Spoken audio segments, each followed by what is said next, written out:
He kōna ipurangi tēnei nā te reo irirangi o Aotearoa. Kia ora, ko William Ray Aho. Welcome to Black Sheep. This is episode 2 of our two-part series on Edward Gibbon Wakefield, the driving force behind the New Zealand company which promoted and organised the colonisation of Aotearoa in the 1830s and 40s. But for the start of this episode, we're going to spend a bit more time talking about some other members of the Wakefield clan, because the thing is, colonising New Zealand was a bit of a family business. First, we need to reintroduce Edward Gibbon's little brother William. You might remember William from last episode. He was the brother who went to jail for helping Edward Gibbon abduct and marry a teenager in the 1820s. We're picking up the story with William Wakefield aboard a ship called the Tory in 1839. William Wakefield was the New Zealand company's principal agent in Aotearoa. His job was to get to New Zealand ASAP and buy up all the land the company needed for its planned settlements. The expedition had been funded mostly by the sale of New Zealand company shares, and that was turning out to be quite a risky investment. Here's historian Dr. Philip Temple. The reason the Tory set off in 1839 was to get to New Zealand, and in particular Wellington, before Hobson could get there and negotiate a treaty with Māori. As we mentioned last episode, that treaty, the Treaty of Waitangi, would make it illegal for the New Zealand company to buy land directly from Māori. When the company heard about this, it knew it only had a tiny window of time to act. The Wakefields knew the only way that it could make economy work was to get the land for sweet bugger all, blankets and knives and muskets, and then sell it for a big profit to the incoming settlers. That was the only way the company could work. Rushing the whole damn thing, of course, was a recipe for disaster. Yeah, but more on that in a minute. The Tory headed for the Cook Strait, which the company had identified as the best spot for colonisation, particularly Te Whanganui a Tara, aka Wellington Harbour. The Tory arrived in the harbour on September 20th, 1839, and William Wakefield went ashore at Petone to meet the locals. For Māori, this was a very confusing situation. The understanding between the two cultures was miles apart, essentially. This is Maury Love, chair of the Wellington 10th Trust and a kaumātua of Te Ātiawa, one of the main tribes which was living around the harbour when William Wakefield arrived. The imperatives were extremely different, and of course there's also the difficulties of language. William Wakefield had some local whalers to give him advice about Māori culture. He also had Naiti. You might remember that's the Māori man who Edward Gibbon Wakefield had brought out to London to help promote his colonisation plans. Here's Matiu Baker, a member of Ngāti Toa and curator Māori at Te Papa Museum. Naiti was from Ngāti Toa, took the passage to England and lived with the Wakefields for about 2 years before coming up them on the Tory. You might think spending 2 years with Naiti would give the Wakefields a good understanding of Māori culture and customs, but that doesn't seem to have happened. It's lost in translation, I assume, as it often was with the Wakefields. I just think they're on a very different agenda. So we can already see plenty of opportunities for misunderstanding and mistakes. On top of that, Māori in Wellington had already been through enormous upheaval over the past few decades. The musket wars had completely reshaped the region. Iwi and Hapu from Taranaki had migrated down to get away from fighting further north. They then either conquered or absorbed a lot of the existing Wellington tribes. Some Taranaki Hapu went on to seize land in the Chatham Islands and parts of the South Island. This all happened under the shadow of a legendary Ngāti Toa rangatira, Te Rauparaha. Now, Te Rauparaha really deserves his own podcast at some stage, but for now, I'm just going to give you an extract from his biography on Te Ara. Te Rauparaha was descended from Hoturoa of the Tainui canoe. Both his parents were descended from the founding ancestors of their tribes. Although not of the highest rank, he rose to the leadership of Ngāti Toa because of his aggressive defence of his tribe's interests and his skill in battle. He was short of stature, but of great muscular strength. In profile, he had aquiline features. When excited, his eyes would gleam, and his lower lip would curl downwards. Larger than life, he was a legend in his own lifetime, without a doubt. Not a young man, but still fit, strong, capable. And very sharp too. Very sharp, very present person. Te Rauparaha was in his 70s by the time William Wakefield arrived in Wellington, but he was still a powerful force in the region. Basically, every Māori William met told him that if he wanted to deal for land, he needed Te Rauparaha's approval. So, William Wakefield met with the chief, took him aboard the Tory, and offered him blankets and soap in exchange for land.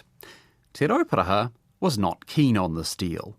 Of what use are such things when we are going to war? What does it matter to us whether we die clean or dirty, cold or warm, hungry or full? We must have 2-barreled guns and plenty of muskets. So they got down to negotiating.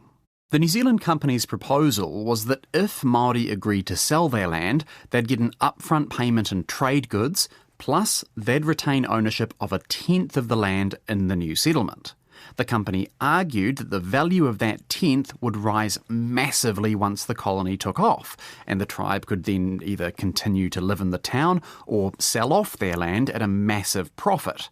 The company put it like this in its instructions to William Wakefield. Instead of a barren possession with which they had parted, Māori would have property and land intermixed with the property of civilised, industrious settlers, and made really valuable by that circumstance.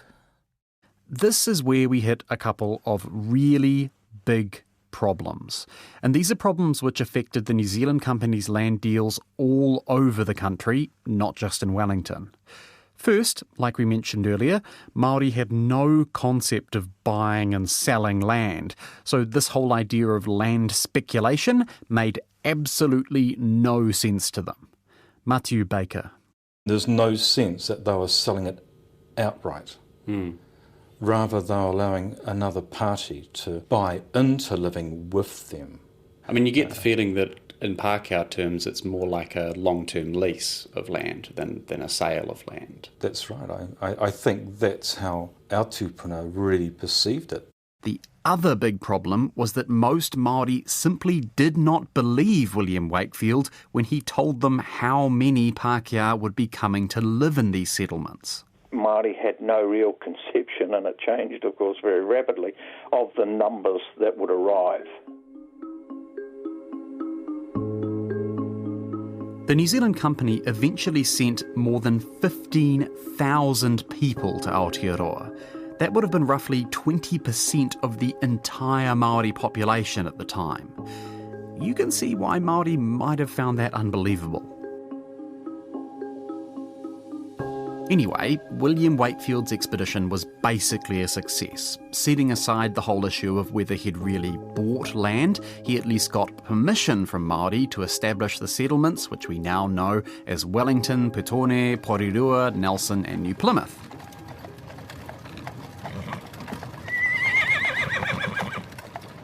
Meanwhile, back in the UK, Edward Gibbon Wakefield and the rest of the New Zealand Company's directors were frantically organising the colonists for these new settlements. By the end of August 1839, they had 6 shiploads ready to go. And we should point out, these ships set sail before anyone in Britain knew what had happened to William Wakefield's expedition.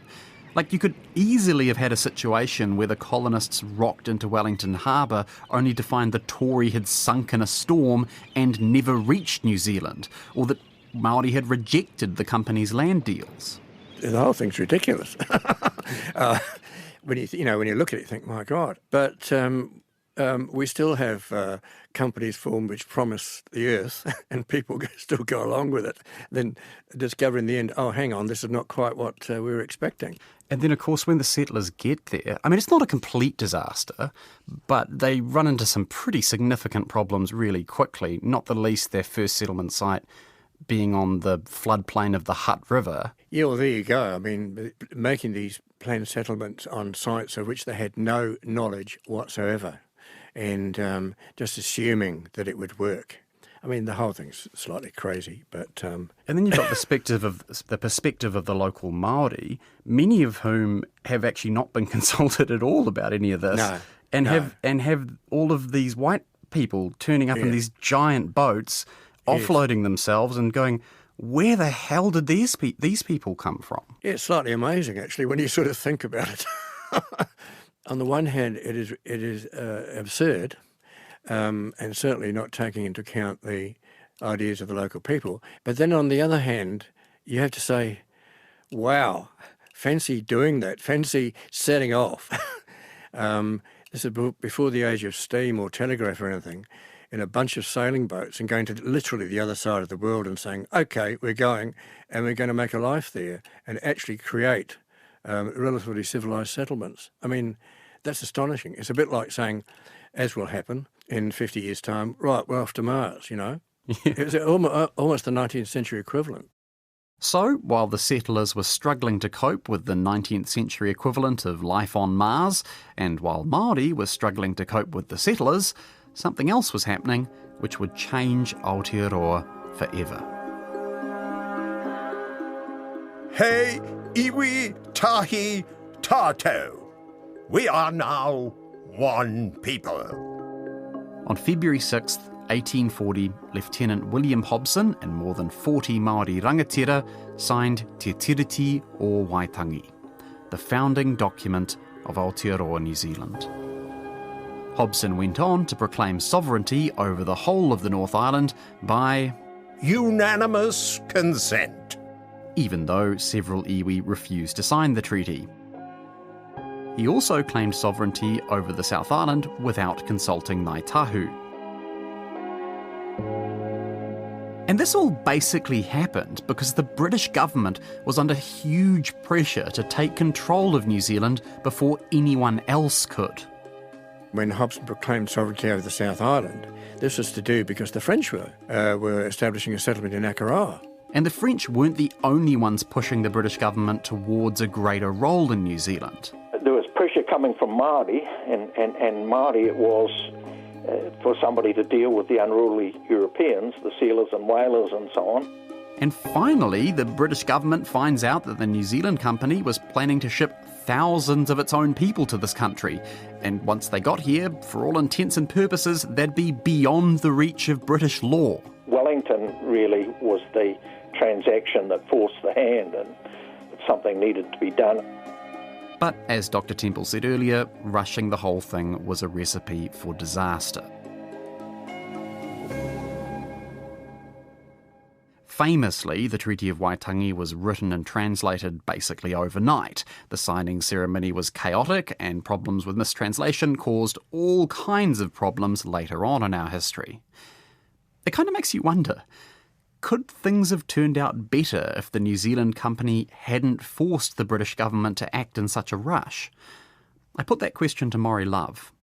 Certainly the New Zealand Company forced the hand, but, you know, I think the hand needed to be forced. In my view, I think the treaty was signed late. The British came into New Zealand late, and of course it ended up with sort of everything crammed into a few months around the turn into 1840. Could a more perfect treaty have been done? Maybe. I guess we just have to accept the history as it was. It was messy, it was done in haste, but I think in the end it had to be, or some other outcome that might not have worked so well, particularly for Māori, might have existed. So that's one perspective.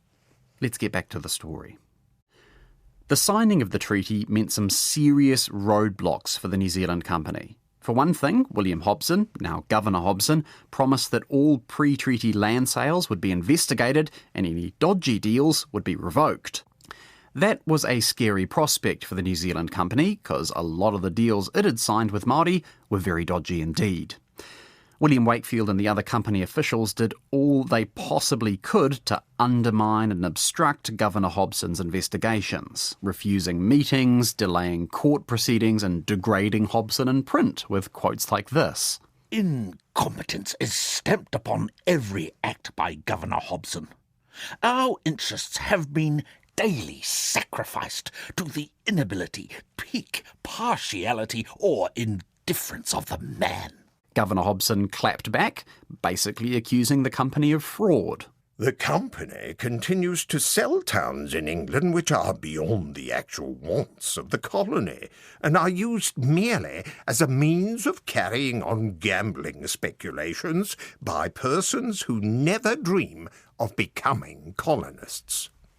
And Hobson had a point there. A lot of the rich Brits who bought land in New Zealand never actually came here.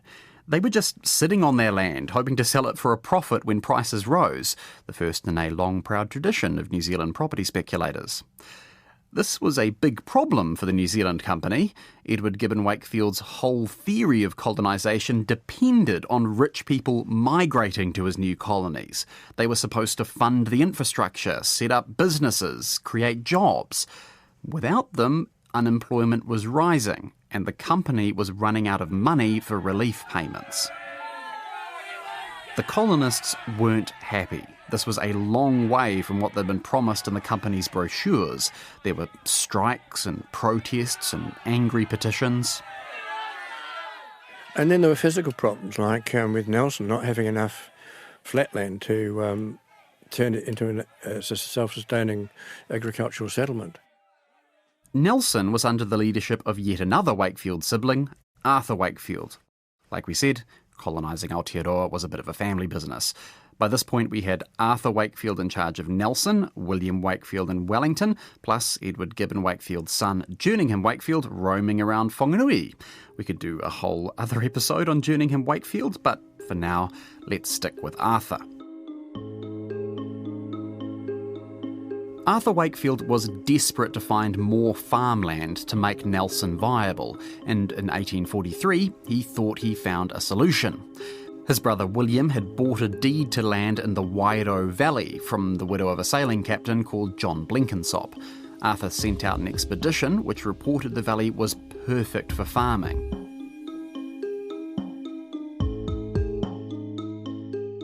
But Arthur could see there would be issues with occupying this land. He wrote to the New Zealand Company's head office saying, "I rather anticipate some difficulty with the natives." That's putting it mildly.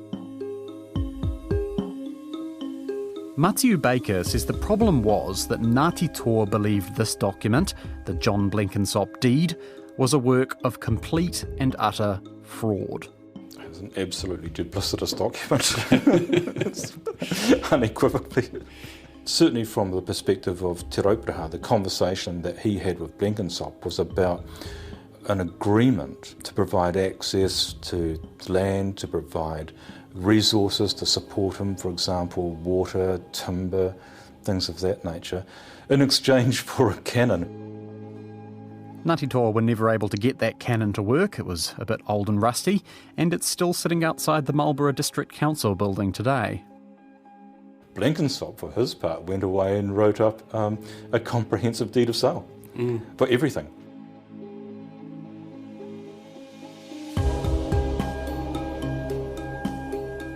So now we've got a situation where Arthur Wakefield is saying the New Zealand company owns this land and he's got a legal document to prove it. Whereas Ngāti Toa are saying, no, you don't own that land and your document is a complete forgery. The whole mess was under investigation by a special commissioner set up by the governor, but Arthur Wakefield refused to wait. He sent in surveyors to mark up the land for farming. Ngāti Toa, being very concerned about it and having already raised questions with Commissioner Spain about that, had gone over to interrupt the surveying of it. And they were very, very careful in doing that. They removed the gentleman carefully, firmly I think, but carefully, took all of their equipment and took it off the block, and then burnt down the makeshift wharis that they'd built. And part of the point about that, right, is that the wharis were built out of materials Off from the that land. Of course. So they weren't burning anything that wasn't already their property, was sort of the point that was being made. No, that's right. They were very, very careful to not, break or damage any of their own personal equipment. They just wanted to make a firm but gentle point. You really shouldn't be here. This is our land, and it's not okay to come and survey it. It was a non-violent protest, you could say. But Arthur Wakefield didn't take the hint. He claimed the burning of these huts was arson and asked the local police magistrate to issue a warrant of arrest for Te Rauparaha and his nephew, Te Rangi Haiata.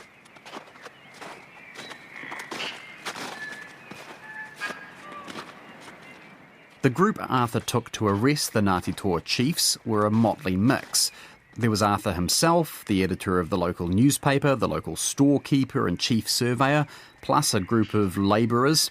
In total, 49 men, mostly armed with pistols and muskets, and a handful of rusty old swords. They were led by the police magistrate, Augustus Thompson, a dangerously unstable man prone to angry outbursts and panic. At first, they treated the whole thing as a bit of a joke. As Arthur wrote, "We shall overcome these travelling bullies."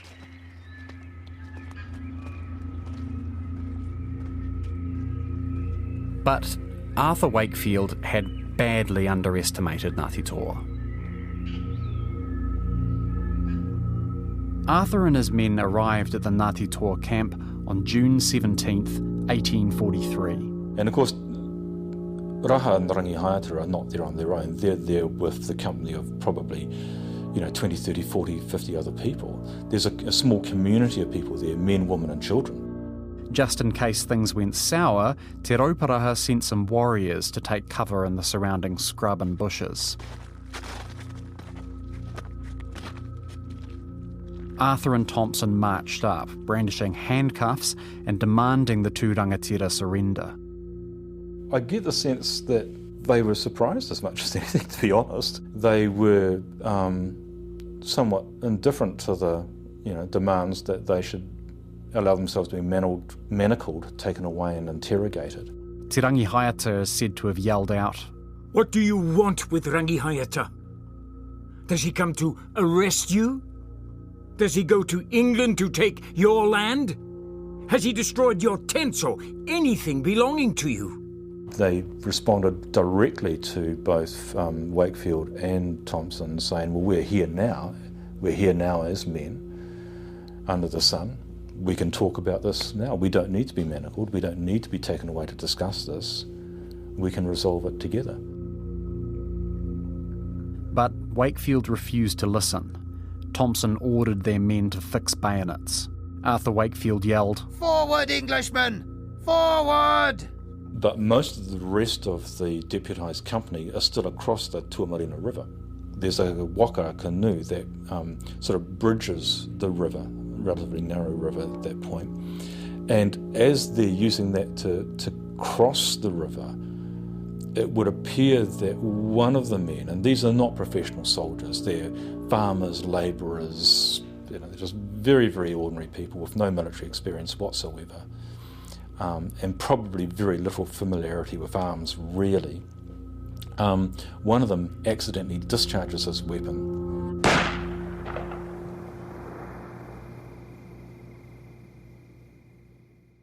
From that point, there was no going back. Te Rauparaha called out to his warriors hiding in the bushes. "Farewell, sun and light! Welcome, darkness and death!" One of the survivors, John Barnacote, gave a first-hand account of what happened next. The shots were whistling by very numerously, and we could not see where they came from. Our men loaded and fired very deliberately, but after loading, we're at a difficulty in finding an object to fire at, and we're obliged to fire very much at random. The numbers on each side were relatively even, but the men of Ngāti Toa were combat veterans, while most of the Pākehā were just ordinary blokes with no experience in battle. Seeing 2 or 3 killed and several wounded, and being unaccustomed to scenes of bloodshed and not being able to see their foe, the men retired up the hill. Arthur Wakefield kept his cool. He was a veteran Navy man and repeatedly tried to rally the men, but most refused to listen and made a run for it. Seeing the battle was lost, Arthur and a handful of others threw away their weapons and surrendered.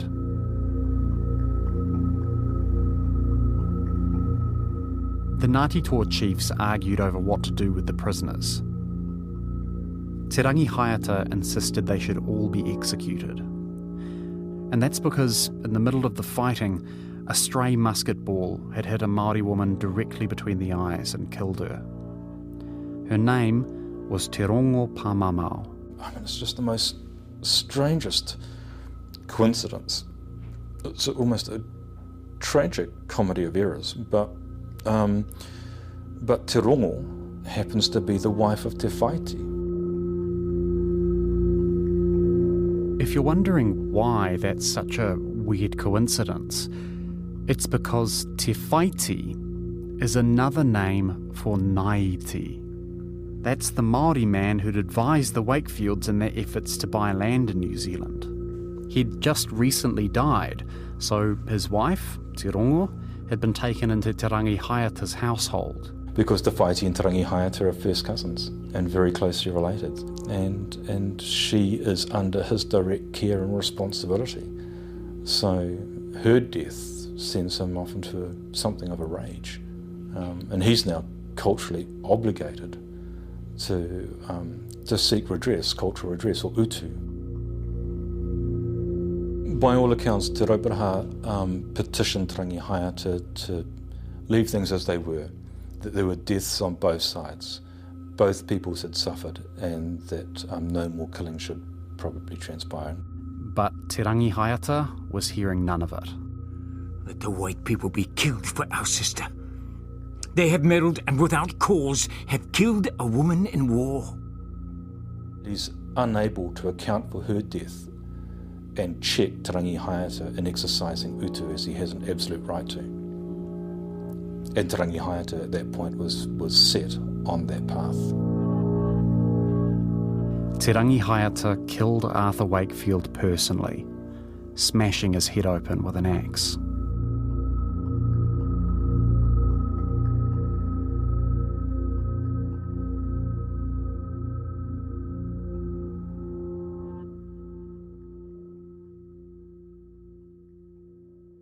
The so-called Wairo incident was the first time since the treaty that violent conflict had broken out between Māori and Pākehā. It's often cited as the beginning of the New Zealand Wars. 4 Māori died, 3 were wounded. On the Pākehā side, there were 22 dead and 5 wounded. The New Zealand Company was baying for blood, claiming its men had been fulfilling their duty as magistrates and British subjects. The persons by whom they were killed are murderers in the eyes of common sense and justice. Edward Gibbon Wakefield's son, Jerningham Wakefield, was so furious that he stormed down the Kapiti coast armed with a rifle, cutlass and dagger, calling for vengeance against his uncle's killers. Meanwhile, Te Rauparaha rallied support from Māori around Wellington. At Waikanai, he tied his hands together and spoke to assembled members of Te Atiawa. Why should they seek to fetter me? I am old and weak, and I must soon pass away. No, that is not what they seek. It is because through my person they seek to dishonor you. If they can enslave me, they think they can degrade the whole Māori race. In Ōtaki, he rallied Ngāti Raukawa, saying, "Now is the time to strike! You see the deceit of the white people. You know what they mean in their hearts. You can expect nothing but tyranny and injustice at their hands. Come forward and sweep them from the land!"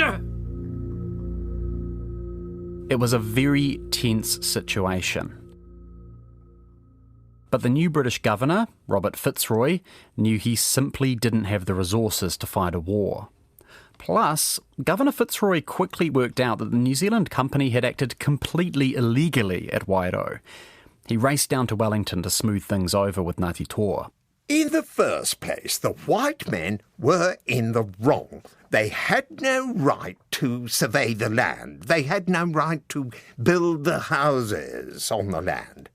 As they were then first in the wrong, I will not avenge their deaths. As you might imagine, the New Zealand company was furious. They vilified him for not, taking retribution. And in some ways, when I looked at it, Fitzroy lowered his mind by not doing that, because Māori did expect utu, and it never came. I'm not conjecturing what kind of utu could have been exerted, because, of course, Fitzroy had limited resources anyway. So tensions lingered, and a few years later, violence flared again in the Hutt Valley as Ngāti Toa and its allies raided a Pākehā farm on disputed land.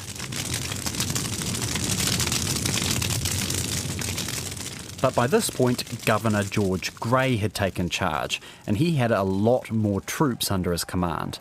Along with Māori allies, these troops forced Ngāti Toa out of the region and captured Te Rauparaha himself. The elderly chief was held without charge for 2 years and died shortly after being released. A similar conflict over a disputed land purchase near New Plymouth eventually triggered a full-on war in Taranaki, which kept going in one form or another right up until the 1870s. And I don't think the issues in Taranaki have still been resolved between Māori and Pākehā. The repercussions are still there today. And even when the company wasn't directly driving these conflicts through dodgy land deals, its policy of assisting colonists to sail to Aotearoa was continually raising the pressure on Māori to hand over more land. Even after the company ceased to exist, that approach was adopted as official government policy, driving the Pākehā population higher and higher. That pressure would eventually help trigger even more wars in Waikato, Taranaki, the Bay of Plenty and the East Coast.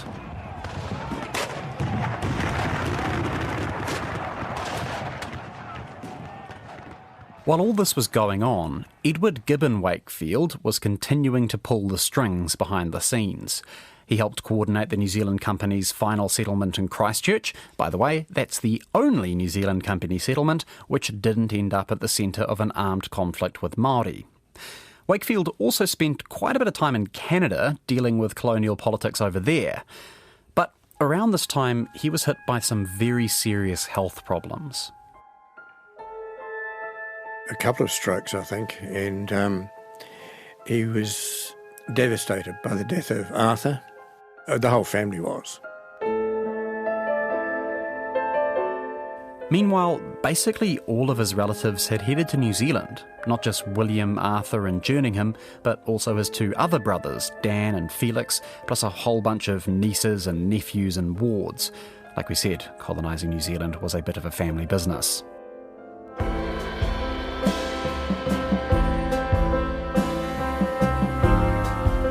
He clearly had no future in England. He thought, well, this is the place that I've helped create, and this is the place to go now for my health and also the end of my career. So finally, in 1852, Edward Gibbon set sail for the country he'd helped build.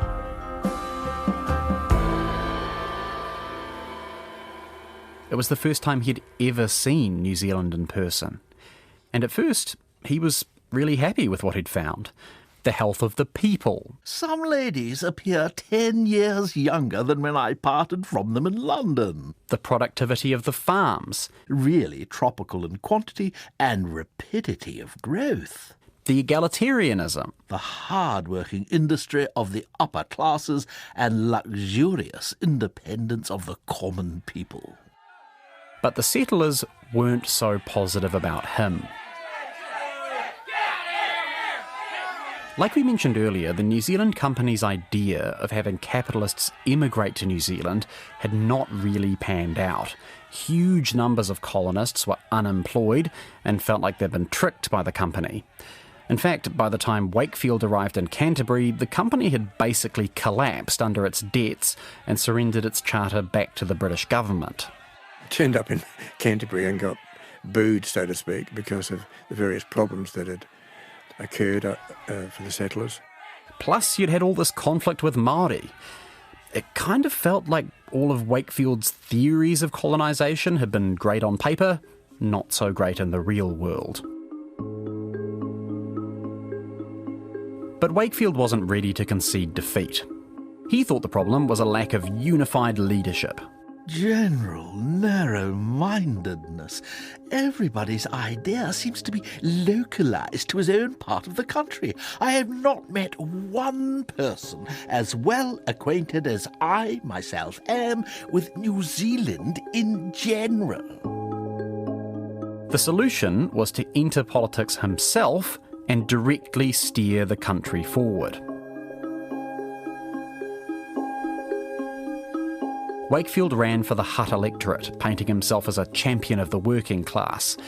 That was a pretty brave move, given his company's failings were a big part of why the working classes were having so much trouble in the first place. Opportunist again, where can I get my popular support? He a born bloody politician. Wakefield rode a populist wave. He promised free 100-acre land grants to out-of-pocket colonists, and eventually won himself a seat as a Member of Parliament. This was the goal he'd been chasing for more than 3 decades. A goal which had seen him locked up in prison.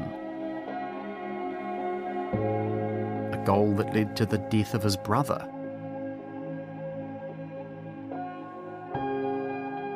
A goal that took him and thousands of others on a trip all the way to the other side of the world.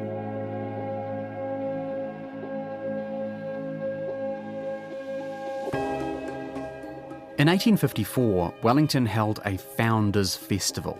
300 people attended, including 60 Māori and all the surviving Wakefield brothers.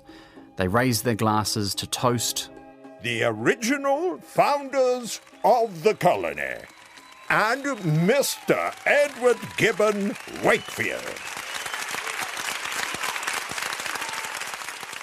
It was a moment of triumph. But Wakefield's political career in Aotearoa had all kinds of problems. He overreached himself because he couldn't stand what he thought were inferior politicians making decisions. That I mean, it was true. He actually knew a damn sight more about everything and how things should be run than anybody else. But he just couldn't resist trying again to manipulate things behind the scenes. And, of course, upset a lot of people. Other colonial leaders, like Governor George Grey, didn't mince words when it came to Edward Gibbon Wakefield. He is now a brazen-faced trickster in jobbery and corruption and perfectly irreclaimable. But Wakefield seemed to love the cut and thrust of political brawling. He wrote this in a letter to his sister, Catherine. What a turmoil our politics are in. Though, up to my ears in it, I feel none the worse for the excitement. The other day, I attended a public meeting and spoke without any preparation for an hour and a half. All looks well for the future, so far as the future may be affected by my attaining an influence in the country greater than anybody else. But these dreams were cut short. After giving a rousing 5-hour speech to his supporters in the Hutt Valley in early December 1855, he fell sick. His son Jerningham wrote, He was attacked with rheumatic fever and suffered acute pain. This turned into neuralgia, with every nerve of his body being affected. He positively does nothing but rest. Opens no letters, reads no local papers, indeed, tries to think about nothing. He has sadly overtasked both his bodily and mental powers during the past 2 years. And complete rest will, I have no doubt, do much to restore him. But that turned out to be wishful thinking. Edward Gibbon Wakefield never recovered enough to re-enter public life. He stopped writing. He spent most of the next 7 years locked up in a room at his house in Wellington. Eventually, on the 16th of May 1862, he died.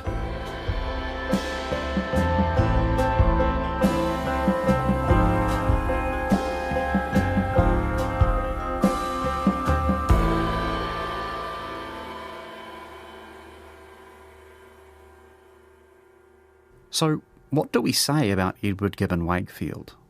For many Māori, he's the arch-villain of colonisation. Even if we accept that he genuinely believed his idea of systematic colonisation would benefit Māori, his approach to actually implementing the system was paternalistic and reckless.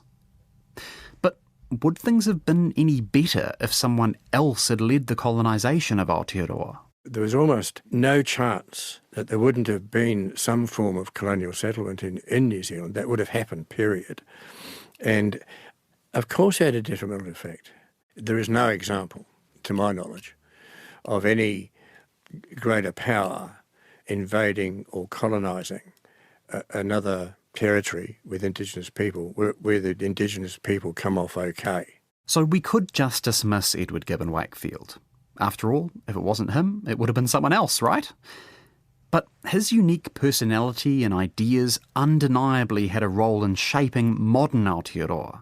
His utopian propaganda about this country might have been unrealistic, but you could argue it helped drive later politicians towards social and political reforms, that whole idea that New Zealand could become a better Britain, God's own country, as they used to say.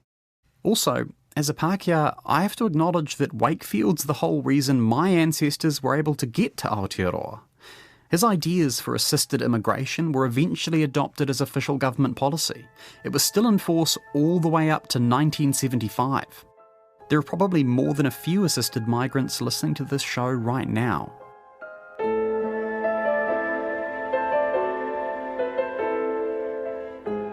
So, I don't think we can say Wakefield was a hero. And personally, I have sympathy for those who say he did more harm than good. But I want to leave you with a quote from an essay I read about the Wakefields. It was written by the famous journalist and essay writer Bruce Jesson. I'll put a link to the whole thing up on our website. Nations, like families, have a duty to recognise their black sheep. They're part of the flock. Without them, the numbers do not add up and nothing makes sense. The Wakefields may be discounted, overlooked, or even forgotten, yet in their curious mixture of non-conformity, ambition, deference to power, pragmatism, idealism, and hedonism, they are more typical of the New Zealander than most of those who we hold up as models of the New Zealander type.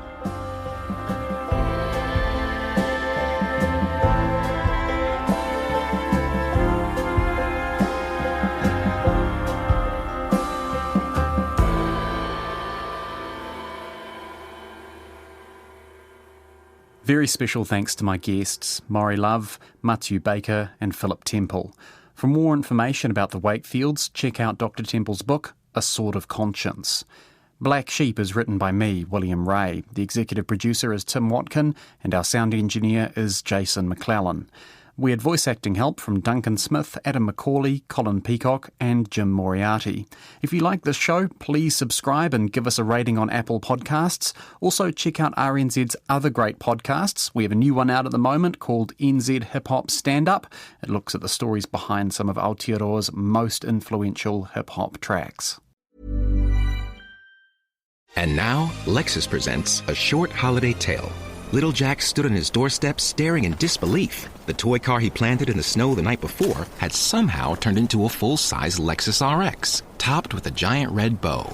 As he approached the vehicle, Jack wondered, was this the work of a crafty adult or someone else? Enjoy the magic of the season at the Lexus December to Remember sales event, now through January 2nd. Click the banner to discover more. Experience amazing at your Lexus dealer.